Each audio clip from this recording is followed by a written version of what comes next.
नमस्कार विद्यार्थी मित्रांनो, स्पर्धा परीक्षा म्हटलं की चालू घडामोडी हा महत्त्वाचा भाग आलाच. आणि चालू घडामोडीमध्ये आपण जर वेगवेगळ्या टॉपिकचा, वेगवेगळ्या घटकांचा व्यवस्थित अभ्यास केला आणि त्याचा चांगल्या पद्धतीने जर आपण सराव केला तर निश्चितच हा जो भाग आहे हा आपल्याला सोपा होईल. आणि या उद्देशानेच आम्ही या ठिकाणी काम करत असतो. या सेशनमध्ये तुम्हाला 10 क्वेश्चन्स हे दररोज बघायला मिळतात आणि हे क्वेश्चन तुम्हाला परीक्षेसाठी अतिशय महत्त्वपूर्ण किंवा हेल्पफुल ठरणार आहेत. आणि त्यासाठी आपलं हे जे लेक्चर आहे हे शेवटपर्यंत तुम्ही बघा. या प्रश्नाचं विश्लेषण देखील या ठिकाणी तुम्हाला मिळणार आहे. आणि त्यासाठी मी असिस्टंट प्रोफेसर रमेश घोरपडे. विद्यार्थी मित्रांनो, पहिला प्रश्न या ठिकाणी बघूयात काय दिलाय. तर काय म्हटलंय बघा, इयत्ता 3री ते 8वी पर्यंत CT, ज्याला आपण काय म्हणूयात संगणकीय विचार आणि ज्याला इंग्लिशमध्ये कम्प्युटर थॉट म्हटलं जातं, त्यानंतर आणि AI ज्याला कृत्रिम बुद्धिमत्ता म्हणजेच आर्टिफिशियल इंटेलिजंट असं म्हटलं जातं. आणि मग कम्प्युटरचा आणि AIचा या ठिकाणी संबंध किंवा हे जे रिलेशन आहे हे रिलेशन या ठिकाणी म्हणजे घातलं जात आहे किंवा ही सांगड घातली जात आहे. आणि याच्यावर आधारित इथे काय तयार केला जात आहे, एक नवीन अभ्यासक्रम तयार केला जात आहे. मग हा जो अभ्यासक्रम आहे तो सुरू करण्यासाठी कोणत्या संस्थांनी पुढाकार घेतला, अशा प्रकारचा आपण इथे प्रश्न तयार केलेला आहे. हा खूप ट्रेडिंगचा विषय असणार आहे, कारण यासाठी की AI वरती अलीकडे परीक्षेमध्ये प्रश्न विचारण्याचा जो काय कल आहे तो वाढलेला आपल्याला दिसून येतोय. AI वरती देखील प्रश्न एखादा या ठिकाणी पडू शकतो, म्हणून आपण अशा पद्धतीचा हा प्रश्न घेतलेला आहे. आता पुढे चला, कारण कसं असतं चालू घडामोडीमध्ये एखाद्या घटकाचं जे महत्त्व आहे ते वाढत असेल आणि नेहमी चर्चेत असेल तर निश्चितच त्यावरती प्रश्न परीक्षेला विचारले जातात. आणि इथे याचं करेक्ट उत्तर आहे CBSE बोर्ड जे आहे त्या बोर्डने सुरू केलेला आहे. आणि विशेष आधार जो घेतलेला आहे तो शिक्षण मंत्रालय याच्या ज्या काही गाईडलाईन्स आहेत यांच्या संयुक्त विद्यमानाने हा जो अभ्यासक्रम आहे हा अभ्यासक्रम या ठिकाणी नावारूपाला येत आहे किंवा सुरू होत आहे. आणि हे विशेष महत्त्वपूर्ण परीक्षेच्या दृष्टीने असणार आहे, म्हणून लक्षात राहू द्या. या ठिकाणी म्हटलं की CBSE इन रिव्होल्यूशन 2026 म्हटलं आहे. रिव्होल्यूशन म्हणजे ज्याला आपण काय म्हणतोय, प्रोग्रेस म्हणूयात किंवा हळूहळू होणारा हा जो बदल आहे हा बदल या ठिकाणी आपल्याला विचारात घ्यायचा आहे. आता पुढे जाऊयात. काय म्हटलंय बघा, जागतिक पॅरा तिरंदाजी अशी एक स्पर्धा आहे आणि या स्पर्धेच्या मालिकेमध्ये जी बँकॉक या ठिकाणी झाली होती, येथे पहिल्यांदा कंपाऊंड प्रकारात शीतल देवी चा पराभव करून सुवर्ण पदक कोणी जिंकले, अशा प्रकारचा आपण इथे प्रश्न तयार केला आहे. शीतल देवी ही जी खेळाडू आहे ही देखील खेळाडू नामांकित आहे, हे देखील तुम्ही लक्षात घेतलं पाहिजे. ओके, कारण विद्यार्थी मित्रांनो, शीतल देवी जी आहे या शीतल देवीने पाठीमागे सुवर्ण पदक मिळवलं होतं म्हणून ती देखील चर्चेत होती. परंतु या शीतल देवीला बघा पराजित केलंय. कुणी पराजित केलेलं आहे तर शीतल देवीला पराजित पायल नाग हिने केलेलं आहे, हे लक्षात राहू द्या. तर पायल नाग ही जी आहे ही खेळाडू आहे, ही मुलगी आहे. बघा विद्यार्थी मित्रांनो, या मुलीला दोन्हीही पाय नाही आहेत, ठीक आहे, आर्टिफिशियल पाय बसवलेले आहेत, हात नाही आहेत, आणि तरी देखील तिने या खेळामध्ये प्रावीण्य मिळवलेलं आहे. आणि ही गोष्ट का साध्य होते तर आपल्यामध्ये असलेलं जे काय सातत्य आहे आणि आपण आपल्या ध्येयासाठी दिलेलं जे काही कॉन्ट्रीब्युशन आहे, डेडिकेशन आहे, विल पॉवर आहे, या सगळ्या गोष्टी महत्त्वाच्या असतात. ही ओडिसा या राज्यातून बिलॉंग करणारी खेळाडू आहे, खूप जबरदस्त खेळाडू आहे. आणि शीतल देवी ही जी खेळाडू आहे ही देखील, जिला हात नाही आहेत, बघा पाय आहेत पण हात नाही आहेत. आणि पायल नाग ही जी आहे हिला पाय देखील नाही आहेत आणि हात देखील नाही आहेत, अशा प्रकारच्या या खेळाडू आहेत. आणि या खेळाडूंच्या माध्यमातून किंवा यांच्यापासून आपल्याला एक निश्चितच प्रेरणा घेता येईल, एक इन्स्पिरेशन जे आहे हे या ठिकाणी आपल्याला मिळतं. आणि पुढे जाऊयात. बघा काय म्हटलंय, 9 ते 10 एप्रिल 2026 रोजी भारताच्या तिन्ही संरक्षण दलांचा, तिन्ही संरक्षण दल म्हणजे काय, एअरफोर्स, त्यानंतर आर्मी फोर्स असेल, नेव्ही फोर्स असेल, मग हे जे त्रिसेवा परिसंवाद जो आहे रणसंवाद म्हणून ओळखला जात आहे रणसंवाद 2026 हा जो आहे हा कुठे आयोजित केला जाणार आहे अशा प्रकारचा प्रश्न इथे विचारला गेला आहे आणि याचं करेक्ट उत्तर आहे बघा बंगळुरू आणि Bengaluru the capital of Karnataka म्हणून हे देखील लक्षात राहू द्या. अशा प्रकारचा प्रश्न हा परीक्षेला विचारला जाऊ शकतो कारण तिन्ही दलाचे जे काय महत्त्वाचे प्रशासक आहेत प्रमुख आहेत ते या संवादामध्ये या कॉन्फरन्समध्ये हजर राहणार आहेत आणि यामध्ये राजनाथ सिंग जे आहेत हे या मीटिंगला चेअर करणार आहेत किंवा चेअर्ड पर्सन म्हणून या ठिकाणी हजर राहणार आहेत म्हणून हे देखील लक्षात राहू द्या.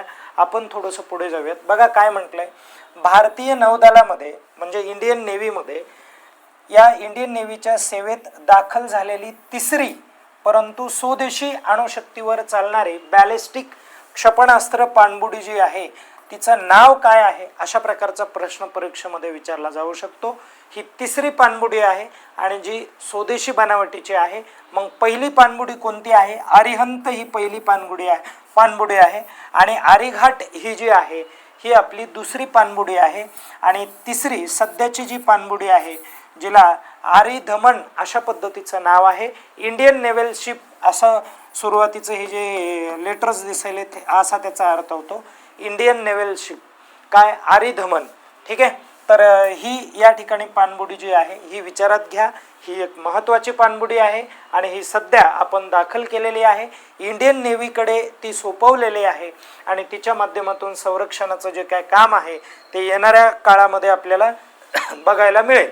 पुढे बघा या ठिकाणी गगनयान जे आहे गगनयान ही जी मोहीम आहे ही मोहीम सूर्याचा अभ्यास करण्यासाठी पाठवण्यात आलेली मोहीम आहे किंवा एक तयार केलेली मोहीम आहे म्हणून हे देखील लक्षात राहू द्या. गगनयान मोहिमेसाठी अंतराळवीरांनी मानवी सहनशक्ती व मानसिक तयारी तपासण्यासाठी लडाखमध्ये कोणती मोहीम सुरू केलेली आहे तर मिशन मित्र नावाची ही जी मोहीम आहे ही लडाख भारतामध्ये सुरू केलेली मोहीम आहे जम्मू काश्मीर या प्रदेशामध्ये म्हणून हेही लक्षात राहू द्या. आपण पुढे जाऊयात. बघा शक्तिपीठ महामार्ग जो आहे हा खूप चर्चेतला मुद्दा आहे किंवा समुद्री महामार्ग देखील हाही एक मुद्दा असेल. तर विद्यार्थी मित्रांनो हा जो प्रकार आहे शक्तिपीठ महामार्गाची घोषणा जी आहे ती 2023ला केली होती देवेंद्र फडणवीस यांनी. बरोबर आहे की नाही. आणि शक्तिपीठ महामार्ग जो आहे हा महामार्ग कुठून कुठपर्यंत असणार आहे ते देखील लक्षात राहू द्या. नागपूरवरून हा सुरू होणार आहे. बघा नागपूरवरून डायरेक्ट कुठे गोवा या ठिकाणी तो समाप्त होईल आणि महाराष्ट्रातला शेवटचा त्याचा जिल्हा कोणता असणार आहे सिंधुदुर्ग असणार आहे. हे एक लक्षात राहू द्या. बघा सिंधुदुर्ग हा जिल्हा असणार आहे म्हणून या गोष्टी देखील क्लिअर राहू द्या. आणि लक्षात घ्या मित्रांनो इथे प्रश्न काय विचारलाय शक्तिपीठ महामार्ग प्रकल्पात नुकताच कोणता जिल्हा समाविष्ट करण्यात आला आहे अशा प्रकारचा प्रश्न विचारला जाऊ शकतो. 100% हा प्रश्न विचारला जाऊ शकतो. चांगलं करून ठेवा कारण महाराष्ट्राच्या संदर्भामधली ही घडामोडी आहे आणि त्यामुळे अशा प्रकारचे प्रश्न आपल्याला विचारले जातात. ओके. सांगली आणि कोल्हापूर इथल्या लोकांनी मोठ्या प्रमाणावरती विरोध केला होता या रस्त्याच्या महामार्गाच्या सर्व एकंदरीत जे काय स्ट्रक्चर आहे त्या स्ट्रक्चरसाठी आणि म्हणून सातारा हा जिल्हा मध्येच घेतलेला आहे त्यांनी कारण तो रूट जो आहे तो थोडासा चेंज केला आहे आणि सातारा जिल्ह्यातून तो जो मार्ग आहे हा मार्ग जाणार आहे. आणि विद्यार्थी मित्रांनो एक लक्षात घ्या जेव्हा सातारा जिल्ह्यातून हा मार्ग जात नव्हता तेव्हा या मार्गाची जी लांबी होती ती 802 किलोमीटर होती. तर आत्ता हा जो रूट आहे हा चेंज केल्यामुळे हा रूट वाढलेला आहे आणि वाढल्यामुळे किती झाला आहे तर 856 किलोमीटर हा जो रूट आहे हा आत्ता सध्या तुम्हाला बघायला मिळेल. त्याची लांबी देखील परीक्षेमध्ये विचारली जाते म्हणून लांबी लक्षात ठेवा. कुठून कुठपर्यंत आहे ते देखील लक्षात ठेवा. आणि आपण जर या शक्तिपीठ महामार्गाचा विचार केला तर यामध्ये मित्रांनो लक्षात घ्या विदर्भ जोडण्यात आलेला आहे. काय तो जोडण्यात आलाय विदर्भातून तो मार्ग कुठे येत आहे मराठवाड्यामध्ये येत आहे. मराठवाड्यातून तो पश्चिम महाराष्ट्रामध्ये मार्ग येत आहे. पश्चिम महाराष्ट्रातून तो कोकणामध्ये हा मार्ग जात आहे म्हणून या गोष्टी खूप महत्त्वाच्या आहेत. हे देखील तुम्हाला लक्षात ठेवायचं आहे. आणि किती जिल्ह्यामधून तो मार्ग जात आहे तर 13 जिल्ह्यामधून तो मार्ग जात आहे. किती जिल्ह्यामधून मार्ग जात आहे 13 जिल्ह्यामधून. सुरुवात त्याची नागपूरमधून होणार बरोबर आहे की नाही. नागपूरमधून ही सुरुवात होणार, वर्ध्यामध्ये येणार मित्रांनो, लक्षात राहू द्या. वर्ध्यातून तो कुठं उतरणार आहे, यवतमाळ या जिल्ह्यामध्ये येणार.